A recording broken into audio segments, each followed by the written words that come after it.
This is an introductory lesson on the video camera that we use at the RPL. It's a Sony high definition video camera, and we're going to go through different parts as we create this video. We're going to start with the simple instructions on how to plug it in. You're going to need the cord that should be with the camera. It's got two parts to it that can come apart, so make sure you have both parts. This one part of the cord goes to the wall and it plugs into the transformer, and then the other end of the cord,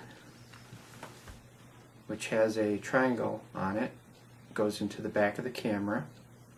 If I turn the camera around, on the left side of the camera, looking forward, at the back there's a little door that you pop open, and the plug goes in with that triangle facing out. It's a good idea to leave it plugged in when you can. Battery works great when you can't.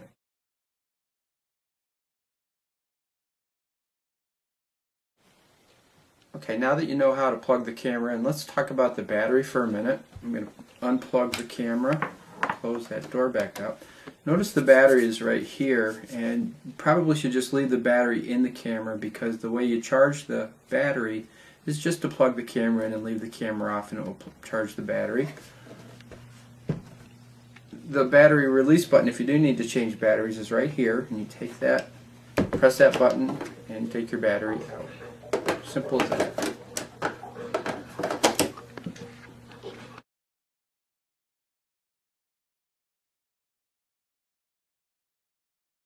Okay, we talked about how to plug the camera in, and we talked about the battery. Now let's talk about how to turn the camera on.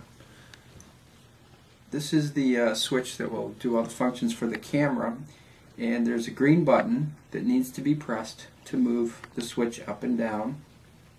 So if you move the switch, if you push the switch down, this is the edit and play button. This is for looking at any video that you've taken. Okay. Straight across is off.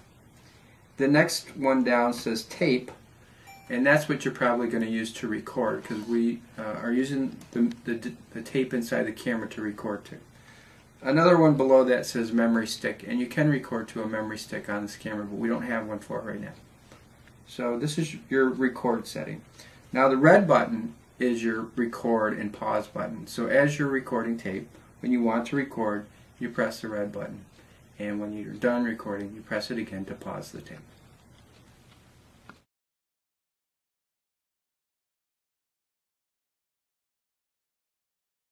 So now we're going to look at the eyepiece for the camera and the viewfinder for the camera. Now, I would recommend for most things that you're going to tape, you use the viewfinder. It's a lot easier than putting your face up to this and looking through it all the time. The exception might be in bright sunlight, where the screens are hard to see. You may want to use the eyepiece in bright sunlight. So this is the screen for the camera, and it's got a unique feature in that it's also a touch screen for some of the controls. So when you go on to the edit mode for the camera, across the bottom you'll see fast forward, reverse, pause, stop, and you actually touch the screen to control those functions.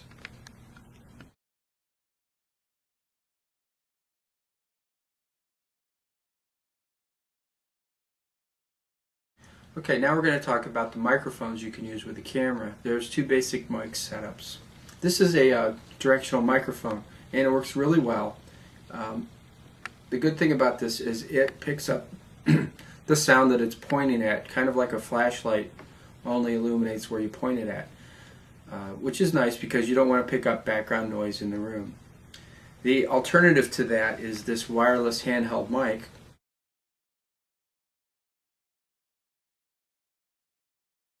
And what you have to do, the mic input is on the front of the camera, so you have to put the receiver on the top of the camera,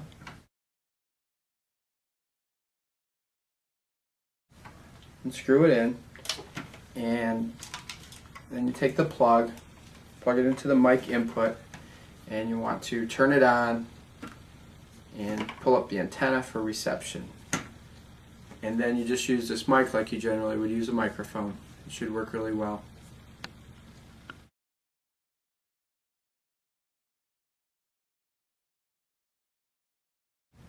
Okay, another function you're going to want to use on your camera is your zoom.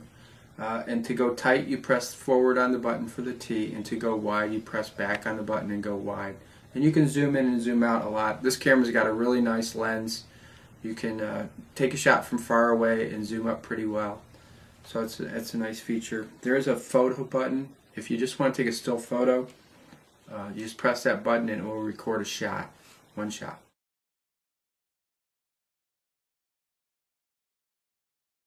I do want to point out, we talked about the record and pause button here on this switch and the zoom here. There's a secondary system on top. You might use this if you had it on a tripod to zoom in and out and record here.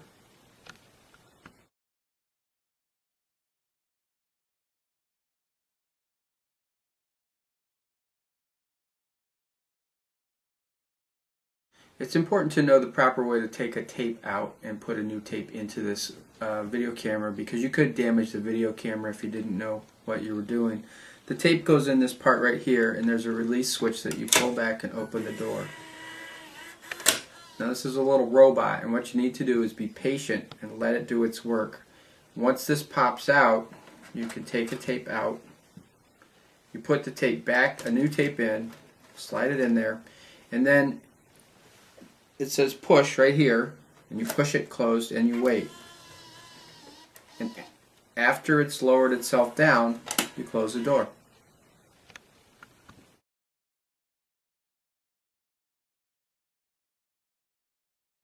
Alright, one common mistake people make is they start to film and everything looks black. So don't forget to remove the lens cap cover.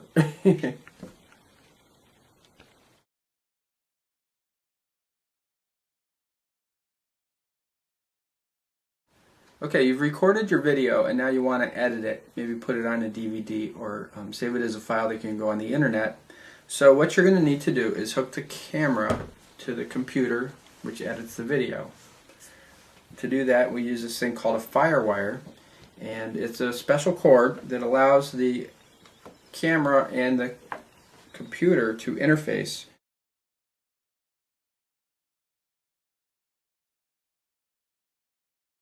So on the back of the camera there's another door, another secret door. This one's on the right side of the camera looking forward, and there's actually two doors. The top door is where the FireWire goes in, and we use this the arrow side of this goes to the inside of the camera, and you just slide it into the input.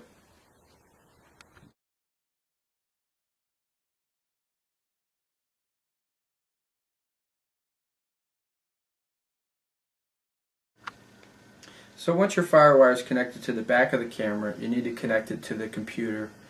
The end of the FireWire has two bumps on it. One has numbers and one has a 0 and some lines. The 0 and lines go up.